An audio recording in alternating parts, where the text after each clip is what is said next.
Doctor Zahirul ইসলাম শাকিলের নেতৃত্বে professor doctor Abul Canaan এবং doctor Mehedi Hasan এবং ডক্টর প্রফেসর খালিকুজ্জামান দীপু 5 জন নির্বাচিত নেতার নেতৃত্বে আজকে আমরা শহীদ রাষ্ট্রপতি জিয়াউর রহমান বীর উত্তমের মাজারে শ্রদ্ধা নিবেদন এবং দোয়া করার জন্য এসেছি।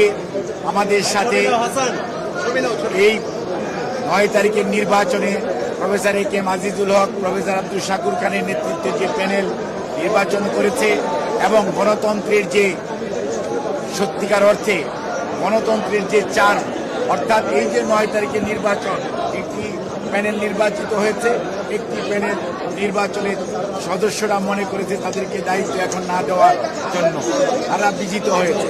কিন্তু আজকে সবাই এখানে একতাবদ্ধভাবে ঐক্যবদ্ধভাবে উপস্থিত হয়েছে।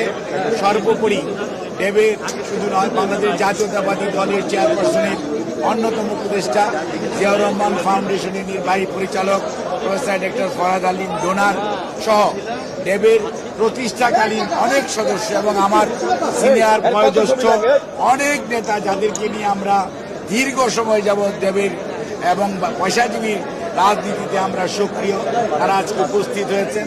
সেই সাথে প্রধান নির্বাচন কমিশনার জনাব সজীব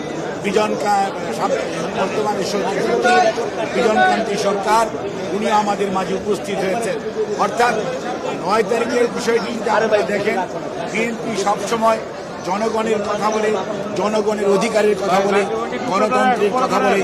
চিকিৎসকরা তাদের সরাসরি ভোটের মাধ্যমে তাদের আগামী দিনে কে নেতৃত্ব দিবে সে দায়িত্ব দিয়েছে ডাক্তার হারুন এবং ডাক্তার শাকিলের নেতৃত্বে, এবং এখন ওনাদের দায়িত্ব হচ্ছে সবাইকে সাথে নিয়ে কীভাবে ঐক্যবদ্ধভাবে পেশার জন্য এবং দেশের স্বাস্থ্য ব্যবস্থার জন্য কাজ করা যায় সেই লক্ষ্যে ওনারা ওনাদের পলিসি নির্ধারণ করবে।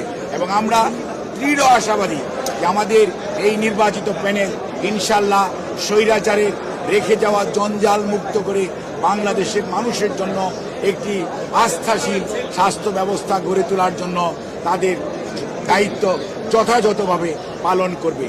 আর আজকে আমরা অনেক কথা শুনতে পাই, কেউ কেউ বলেন, হুমকি দেন যে আগামী দিন নির্বাচন হতে দেবেন না। মনে হচ্ছে সেই স্বৈরাচারের যে আচরণ ছিল, স্বৈরাচারের যে কথা ছিল, সেই ধরনের কথার পদধ্বনি আমরা শুনতে পাই।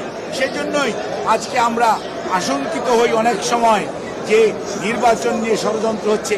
কেউ কেউ বলার চেষ্টা করেন, প্রধান উপদেষ্টা মহোদয় তো প্রধান নির্বাচন কমিশনার ও নির্বাচন কমিশনকে বলে দিয়েছেন ফেব্রুয়ারির মধ্যভাগের মধ্যে নির্বাচন সম্পন্ন করতে। আর যখন আমরা শুনতে পাই সরকারের একটি অংশ এখনও যারা সরকারের সাথে সম্পৃক্ত আছেন, সেই অংশের পক্ষ থেকে কেউ কেউ যখন বলেন নির্বাচন এটা না করলে হতে দিব না, ওটা না করলে হতে দিব না, আবার গণতন্ত্রের কথা বলবেন। এই দেশের মানুষ গণতন্ত্রগামী মানুষ, এই দেশের মানুষ জানতে চায় তার প্রতিনিধি কে, তাদেরকে সরাসরি দেখতে চায়। এই দেশের মানুষ পিআর সিস্টেম কি সেটি কোনোদিন প্র্যাকটিস করেও নাই, সেটি জানেও না। পৃথিবীর অনেক দেশে পিআর আছে, নন পিআর আছে, বাট সবচেয়ে বড় গণতান্ত্রিক দেশ হচ্ছে আপনার ভারত, তারপরে বলেন ইউকে, তারপরে বলেন ইউএসএ। ওখানে কোথায় পিআর পদ্ধতি অনুসৃত হচ্ছে?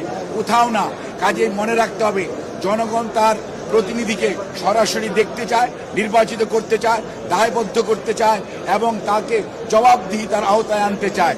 কাজে কোনো অবস্থাতেই যারা পেছনের দরজা দিয়ে ক্ষমতার স্বাদ গ্রহণ করার জন্য চিন্তা ভাবনা করছেন, তারাই হয়তো পিআর পদ্ধতির কথা বলে থাকেন। কিন্তু আমরা অত্যন্ত স্পষ্ট ভাষায় বলতে চাই, জনগণের মনের ভাষা বোঝার চেষ্টা করুন। এই জনগণ বিগত প্রায় 8 সন থেকে 24 সন পর্যন্ত তাদের সরাসরি তাদের যে মালিকানা সেটা ফেরত পায় নাই। বিভিন্ন ধরনের নির্বাচন হয়েছে, আমি সেই দিকে যেতে চাই না, কিন্তু আজকে মানুষের জন্য আকাঙ্ক্ষা হচ্ছে আমার ভোট আমি দেব, যাকে খুশি তাকে দিব, নির্বিঘ্নে দিব, নিঃশঙ্ক চিত্তে দিব। কাজেই যারা আজকে ধমক দেন নির্বাচন হতে দিবেন না, তারা কি ভেবে দেখেছেন? জনগণ কি এটা চায়? জনসমর্থন কি এটাতে আছে? আপনারা মব কালচার সৃষ্টি করছেন, দেশের আইন শৃঙ্খলা পরিস্থিতি কোন দিকে নিয়ে যাচ্ছে, দেশের শিক্ষা ব্যবস্থা গত 1 বছর যাবৎ একই ধরনের পড়াশোনা হচ্ছে, সেটিকে আপনারা লক্ষ্য করেছেন? আপনারা সব সময় বলেন যে নতুন প্রজন্ম, আমরা কি পুরনো প্রজন্ম আর আপনারাই কি নতুন প্রজন্ম? কখনোই না। মনে রাখবেন, ঢাকা বিশ্ববিদ্যালয় যখন জুলাই 24-এ বন্ধ হয়ে গিয়েছিল, তখন অনেকেই আন্দোলন ক্ষান্ত দিয়ে বাড়িতে চলে গিয়েছিলেন। এই বাংলাদেশের বেসরকারি বিশ্ববিদ্যালয় এবং পাবলিক বিশ্ববিদ্যালয়, ঢাকার বাইরে যারা ছিল, ছাত্র জনতা, রাজনৈতিক নেতৃবৃন্দ সবাই ঐক্যবদ্ধভাবে সেই আন্দোলনকে টেনে নিয়ে গেছে। সেই আন্দোলন 5ই আগস্ট তার কাঙ্ক্ষিত ফল অর্জন করতে পেরেছে এবং স্বৈরাচার পালিয়ে গেছে। কাজেই এটি ঐক্যবদ্ধ জনতার আন্দোলন, ঐক্যবদ্ধ ছাত্র জনতার আন্দোলন, কোনো একক গোষ্ঠীর এই আন্দোলন নয়।